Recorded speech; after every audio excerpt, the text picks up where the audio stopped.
Hey guys, good day, and thank you for coming back to the next video.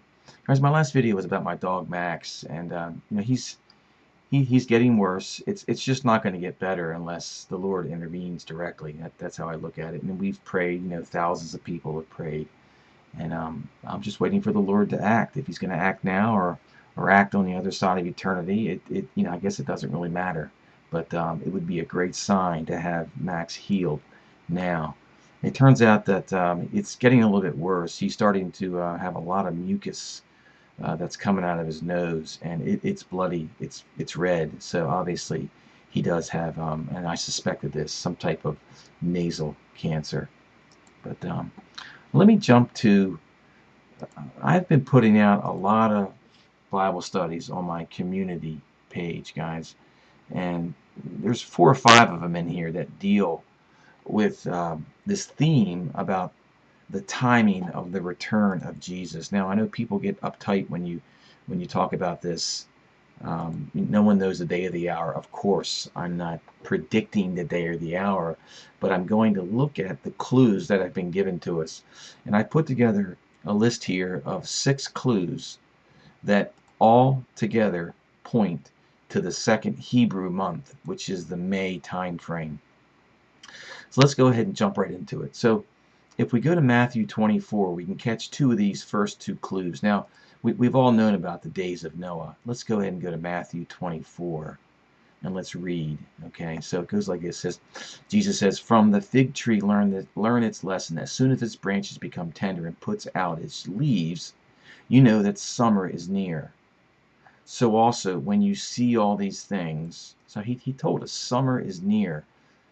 It's just a clue. It's not that he said it's going to happen exactly when summer is near, but he said it's like that. So let me read verse 35. "Heaven and earth will pass away, but my words will not pass away. But concerning that day and hour, no one knows, not even the angels of heaven, nor the Son, but the Father only." So when you read verse 36, but concerning that day, what day? Would it be the previous verse, the day that heaven and earth pass away? That's how I read it. Now, the day that heaven and earth pass away is not the day that Jesus is seen riding on the clouds. I would think he comes before that. Let's go ahead and keep reading. Jesus says, "For as it were the days of Noah, so will be the coming of the Son of Man." Okay, and then it goes and talks about the days of Noah, what they're like. "For 2 men will be in the field, one will be taken, the other left. 2 women will be grinding at the mill, one will be taken, the other left." Now, I would say that this is not the day that we see him riding the clouds. That's a different day when he comes for his elect. But this event of being taken, to me, is the Luke 17 departure, which occurs before the day that Jesus is seen riding on the clouds when the stars fall and the sky rolls up like a scroll. That's the 6th seal. Because Jesus makes a promise to us in John 14, "In my Father's house are many rooms." And I've shortened it.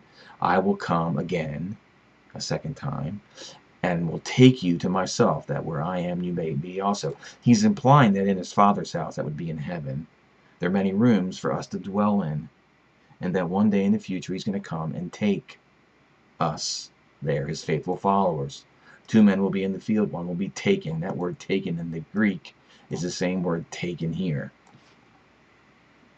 Okay, so let's look at the days of Noah. You can go to Genesis 17. Well, let's just go ahead and do this. Go to Genesis 17. Um, Genesis 7. And this is the account of Noah, the ark, and when he gets into the ark, in the 600th year of Noah's life, in the 2nd month, on the 17th day of the month, on the day the fountains of the great deep burst forth, the windows of heaven were open, and it began to rain. The 17th day of the 2nd month is the day that the Lord himself shut the door. But if we go back a couple of verses, we learn that Noah began to fill the ark on the 10th day, 7 days before. And after 7 days, the waters of the flood came to the earth. And that was when he was filling the ark with the clean animals. Okay, so if we go back to my document here, we can see that for the days of Noah, let's look here, 10th day of the second month, these are all the second month, Noah loads the ark. Okay. Then on the 17th day, God shuts the door, the ark's filled, and the rain begins for 40 days. So those are the days of Noah that Jesus himself speaks about. Now the days of Noah are also what's going on. People eating, drinking, the Nephilim, all that other stuff. But he did say the days of Noah. And the days of Noah are the 10th day of the month, of the second month, the 17th day, and then the rain is over. The earth is dried out 1 year and 10 days later, and Noah leaves the ark on the 27th day of the second month. So Noah, start to finish, from the beginning of the 10th day to the very end, it's 1 year and 17 days, 377 days, it appears. Okay, so that's the days of Noah. Now we've known this for years. Everybody's talked about this. Could it be the second month, the second spring month? So what's next? The next one is the End Times Church, Acts chapter 1. Now, there's been a couple prophetic words that have come out. Jeff Byerly has one about, he calls it Acts 2.0, the second version of Acts. And Brother Collins, he had a prophetic word the other day that said, I could go look for it here, but you guys probably saw it. Do I have it here? Let me see if I have it here. Yeah, right here. Yeah, the gathering of my chosen vessels for training. This is going to be like Acts 1 and Acts 2. I'm not sure where he says it in here. It's not in here. The title of it, I mistitled it. The title was Acts 1 and Acts 2.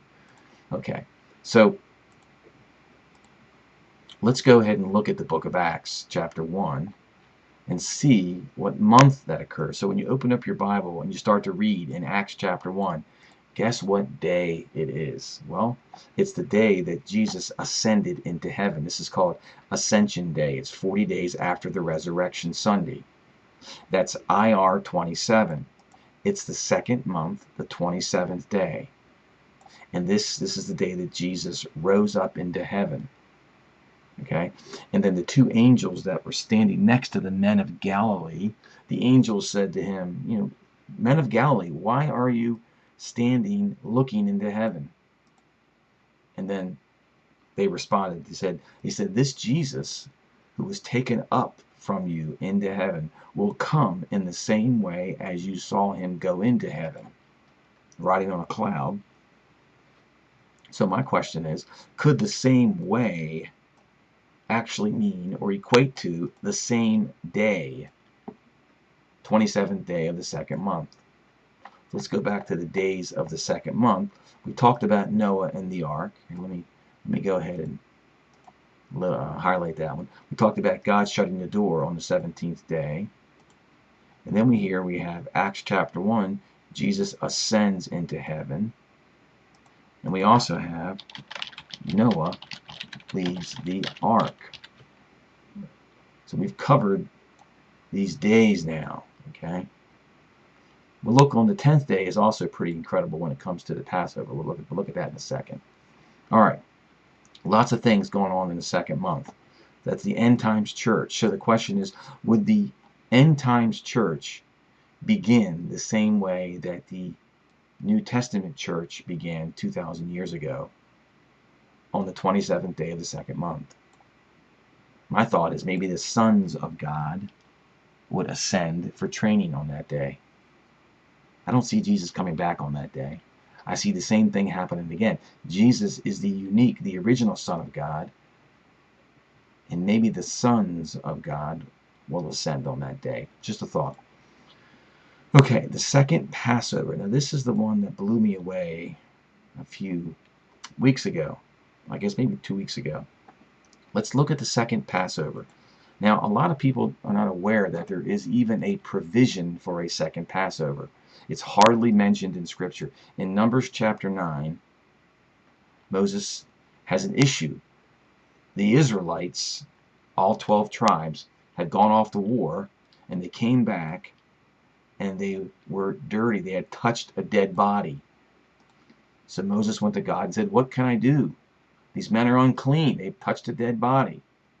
So Moses is complaining to God, "What can I do with these guys? They're not clean enough to celebrate the Passover. They're ritually unclean. They're dirty." So the Lord said to Moses, "Speak to the people of Israel, saying, if one of you or your descendants," that would be maybe a guy like Jesus, "is unclean," of course Jesus isn't unclean, "through touching a dead body," or, now see, God out of the blue adds this secondary reason for the observance of the second Passover. One of your descendants is unclean through touching a dead body, or is on a long journey, he shall still keep the Passover of the Lord. But this time the Passover is in the second month, on the 14th day of the month. At twilight you shall keep it. They shall eat unleavened bread. They shall essentially do exactly the same rituals as the regular first month Passover. You shall do it in the second month. Now, what is the very first thing you do in Passover? You go to Exodus 12. The very first thing when you celebrate Passover, whether it's in the first month or the second month, you do this. Tell the congregation of Israel that on the 10th day of the month, every man shall take a lamb, that would be a unblemished, spotless, pure lamb, according to their father's house, a lamb for a household. Okay, so on the 10th day of the month, if you're celebrating the second Passover, it would be the 10th day of the second month. Okay, that would be the day that a man, the 10th day of the second month, that would be the day that the man takes a spotless lamb into his household and he inspects it for 4 days. The 10th day of the month is Palm Sunday, the day that Jesus rode into Jerusalem on a donkey, and there in Jerusalem at the temple at his Father's house were the Pharisees who questioned and inspected Jesus. So here we have the 10th day taking a lamb into their house. Notice how taking a lamb, let's put here a lamb, innocent lamb, into, I'll use, that's what the text says. Notice how the same day for the Passover, it happens to be the same day that Noah's loading the ark with the innocent, clean animals. Who would have ever thought that on the 10th day of the second month, you would have these two events, the anniversary of Noah loading the ark with the clean animals and the celebration of Passover with the innocent lamb? Should that tell you something about that day? For me, it does. It seems to be the day that the Lord would come and take somebody, the innocents, the bride, whoever. That's an important day. So on the 14th day of the month is the day the lamb is slain. That's Passover. We just talked about the second Passover. Now I jumped ahead here. Let me jump back to my document and look at this. Why am I saying that Jesus is going to celebrate the second Passover? So let's go to the part of the document that speaks about this. So my question is, will Jesus fulfill the second Passover as the man who went on a long journey? So look here, in Numbers 9, Moses instructed by God to allow the provision of a second Passover for a man who's going on a long journey. Well, to date, Jesus has been on a long journey for 1,990 years. Okay, so let's see what Jesus spoke about this long journey. So Jesus already fulfilled the first Passover at his first coming. John the Baptist said, "There goes Jesus, there goes the Lamb of God who takes away the sin of the world." That was his first coming. So at his second coming, you would think he would fulfill the second Passover as Moses instructs. Why? Because Jesus has been on a long journey. So recall the parables where Jesus talks about a man who went on a long journey, and Jesus likens himself to that very man. So Luke 20, he began to tell a parable. He says, a man had a vineyard and rented it out to vine growers and went on a long journey, went on a journey for a long time. At harvest time, okay, the landowner sent his son Okay? Matthew 25 speaks of the same thing. Jesus says, for it will be, this is when he's judging sheep and goats, for it will be like a man who goes on a journey, who called his servants and entrusted them his property. Now after a long time, the master of those servants came, second coming came, and settled accounts with them. Now that long journey, would that be on the second Passover? Mark chapter 13. But concerning the day or hour no one knows, not even the angels in heaven, nor the Son, but only the Father. But be on guard and keep awake. For you do not know the time, for you do not know when the time will come. It is like a man who goes on a long journey, when he leaves his home and puts his servants in charge, each with his work, and commands the doorkeeper to stay awake. Therefore stay awake. So think about this. There's 3 times that Jesus mentions a guy going on a long journey. And each time has a different ending. The first one is, after the long journey, it's harvest time. The second one is, after the long journey, he comes and he judges his own servants. He settles accounts with them. In Mark 13, after a long journey, he's compelling his people to stay awake. Because most of the church is fast asleep. Not even in the pews. I guess they're at home watching their service online, if they're even doing that. So that would be why I would contend that this Numbers chapter 9 speaks about the man who is on a long journey shall keep the second Passover, or the Passover in the second month. To me, it's very compelling. Here's the stuff about Noah, which we already talked about. So if I go back up to here, so the lamb is slain on Passover. Okay, yeah. Okay, one more. All right, so you guys remember when Jesus was, the Pharisees were always grumbling at Jesus because he was likening himself to his Father, which he referred, to God, which he referred to as his Father. The Jews didn't like that. They grumbled at him. So here, John chapter 6. This is another clue. Okay, so the question is, Jesus is the bread that rained down from heaven. The question is, when did this bread actually fall in ancient Israel? When the Israelites, not just the Jews, but the Israelites, were in the wilderness. Let's see. So the Jews grumbled about him because he said, I'm the bread that came down from heaven. Came, past tense, came down from heaven. They said, is this not Jesus, Yeshua, the son of Joseph, whose father and mother we know? How does he now say, I have come down from heaven? And Jesus said to them, do not grumble among yourselves. I'm the bread of life. Your fathers ate manna in the wilderness, and they died. This is the bread, himself, that comes down from heaven, so that one may eat of it and not die. I am the living bread that came down from heaven. If anyone eats this bread, he will live forever. And the bread that I give you for the life of this world is my flesh. And of course they got mad at him because he was telling them to eat his flesh and drink his blood. They went crazy when he said that.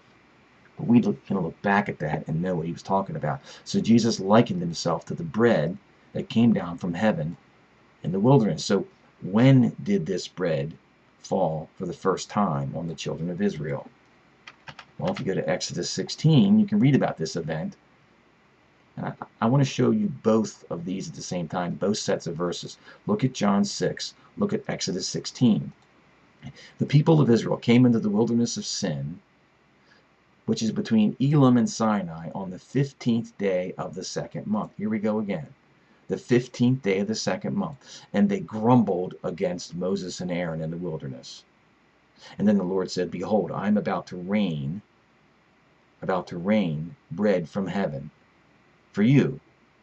And the people can go out and gather that bread. You know the story, right?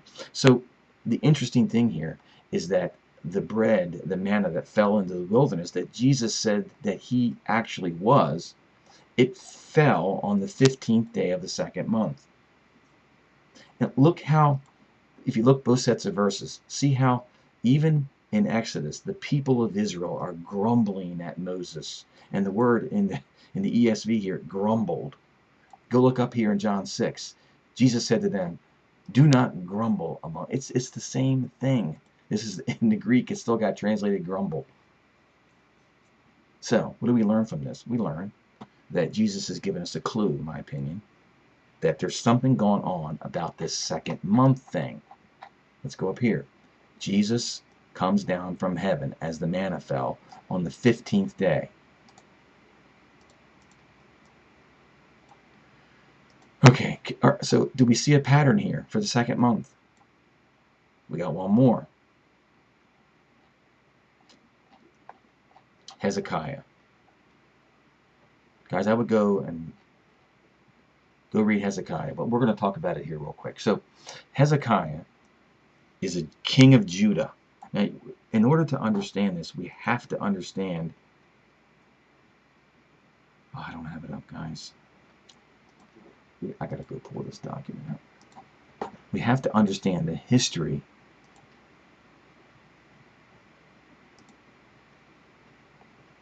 we have to understand the history of Israel, the whole house of Israel. So this is the whole house of Israel before they divided up. Remember, there was one. Okay, this is when they moved into the land, 1250 BC or whatever it is, and they established 13 states, but 12 tribes, East and West Manasseh.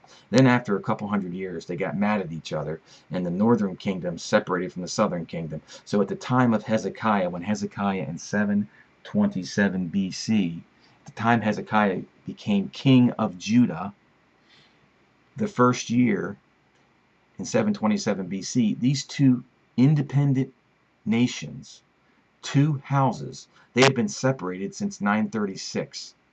So almost 200 years of separation. So Hezekiah becomes king. The first thing he does is he says, I'm going to invite our brothers, the northern 10 tribes, to a Passover celebration. That's the context. Okay, so he's calling for a reunion of the whole house of Israel in 727 BC. Okay, and just as a reminder, guys, see, the northern kingdom is called Israel. The southern kingdom is called Judah. See, the southern kingdom is who resides in the little Jewish state of Israel in Middle East today. They're Jews. They come from here. Israel is still lost. The lost 10 tribes. They've never been found, except there's a mystery that Jesus found them at the cross, because Jesus said, I have only come for the lost sheep of the house of Israel. See, Matthew 15, Jesus answered, I was only sent to the lost sheep of the house of Israel. That's this group here. And so the people who are Christians today somehow were lost and dispersed in 936 BC, and their descendants were found by Jesus at the cross. And of course, many other nations have been grafted in. But the Jews are still the Jews. Nobody has replaced the Jews. And that's another study I'll do in another video. I've already talked about it before. Okay. All right, so Hezekiah. Many people think that Hezekiah is an archetype of Jesus. Both are Jewish kings, kings of Judah. Okay. Hezekiah is only a handful of good kings of the southern kingdom. Hezekiah called for a huge reunion celebration when he invited the northern kingdom of Israel to celebrate Passover. But it had to be in the second month, because Hezekiah's priests were not consecrated in the first month. They were defiled, and the temple was defiled. So in the first month of the year he became king, he spent the whole month cleaning up the temple and getting his priests cleaned up. Then Hezekiah, his reign began in 727 BC. Like I said, he called for this combined Passover celebration. And of course, 5 years later, the northern kingdom of Israel, called Israel, was conquered, destroyed, dispersed into the Western Europe and UK. Okay, so here is 2 Chronicles chapter 30. And when you read this, okay, this to me, 2 Chronicles 30, reads like the return of Jesus and what Jesus is going to do. Let's look for the similarities. Let's look what Hezekiah did, and we know that Jesus is going to do the same thing. Okay, so Hezekiah sent a word to all Israel and Judah. Israel is not Jewish. That's the northern kingdom. the northern kingdom that wasn't lost yet. So Hezekiah sent a word, a message to Israel and Judah, and he wrote letters to Ephraim and Manasseh. Those people are part of Israel. And the king, that's Hezekiah, and his officials in the whole assembly in Jerusalem decided to celebrate the Passover in the second month because they were undefiled, because they had not consecrated themselves. The plan seemed right to both king and the whole assembly. They decided to send a proclamation throughout Israel from Beersheba to Dan, calling the people to come to Jerusalem and celebrate the Passover of the Lord, the God of Israel. At the king's command, couriers, people that are sent out, like, remember the wedding banquet? The parable of Jesus about the wedding banquet? So couriers were sent out to go throughout all of Israel and Judah. I got the wrong color. Judah, the Jews, they're always blue in my studies. We have to learn to separate Israel from Judah. They're not the same. A lot of people think they're the same. I don't know why they think that, but they do. They get confused. The devil has done a masterful job at making everybody think Jewish people are Israel. They're not. Jewish people are of the tribe of Judah, the southern kingdom of Judah. That's who the Jews are today. So Hezekiah wrote letters, sent couriers. And what did the letter say? People of Israel, return to the Lord your God, for he is gracious and merciful, slow to anger and abounding in steadfast. Oh, I was reading Joel, the prophecy Joel. I know you guys have read that before, right? Doesn't Joel's prophecy, where the Lord, through the prophet Joel, calls for a reunion? Future prophecy. A future prophecy. Yet even now, declares the Lord, return to me with all your heart. Return to the Lord, for he is gracious and merciful, slow to anger, and abounding in steadfast love, and he relents over disaster. Blow the trumpet in Zion. So what Hezekiah was doing was, he was carrying out what Jesus is going to do when Jesus returns. Jesus is going to have a huge wedding banquet, and people are going to be invited to that wedding banquet. And it surely would appear to me that Jesus and Hezekiah got the same thing going on here. So the letter was, people of Israel, return to the Lord, the God of Abraham, Isaac, and Israel, that he may return to you who are left, who have escaped from the king of Assyria. Do not be like your parents and fellow Israelites who were unfaithful. Return to the Lord, for your God is gracious and merciful. Same thing. So the couriers, the harvest workers, went from town to town in Ephraim and Manasseh. That sure sounds familiar. Ephraim and Manasseh? That's where these couriers, these harvest workers are going. As far as Zebulun, nevertheless, sent from Asher to Manasseh to Zebulun. They humbled themselves. The people did. Also in Judah, the Jews did too. Some of the people scorned at these guys. Look, the couriers were scorned and laughed at and ridiculed by some of the people they were inviting. So when you go out and you invite people to the wedding banquet when Jesus returns, some of the people are going to laugh at you. Some will take it seriously. That's what it says. So they slaughtered the Passover lamb on the 14th day. So the Planet X Passover must have occurred during Passover. Oh, I guess I slipped that in there, didn't I? Okay. So look what happened here. Look what Hezekiah did. He did something. He bucked the system. Read here. Although many of the people who came from Ephraim and Manasseh, Issachar, Zebulun, had not purified themselves. They were not properly cleansed. They were defiled. They were sinners. Yet they ate the Passover instead, contrary to what was written. But Hezekiah, he had a get out of sin card, just like Jesus. But Hezekiah prayed for them, saying, may the Lord, who is good, pardon everyone who sets their heart on seeking God. This is what Jesus is going to do. He's pardoning us for our sins. Hezekiah did the same thing in the second month. Then they had a big party for 7 days, and then they decided to celebrate 7 extra days. Okay? The entire assembly of Judah rejoiced, and the foreigners who came from Israel and those who resided in Judah had a grand time. It was the biggest party they've had since it was a united kingdom when Solomon, son of King David, the whole house of Israel had been there. A huge reunion gathering on the 14th day of the second month, with Ephraim and Manasseh, Israel and Judah, the Christians and the Jews coming together, reunited. Oh boy, okay guys, that's a lot of talking. So, with all of that, it would seem to me, here, King Hezekiah reunion party. So, guys, with all of that, I'm going to let you guys go, but ponder all of this, take it to the Lord. That, guys, have a great day, and God bless you.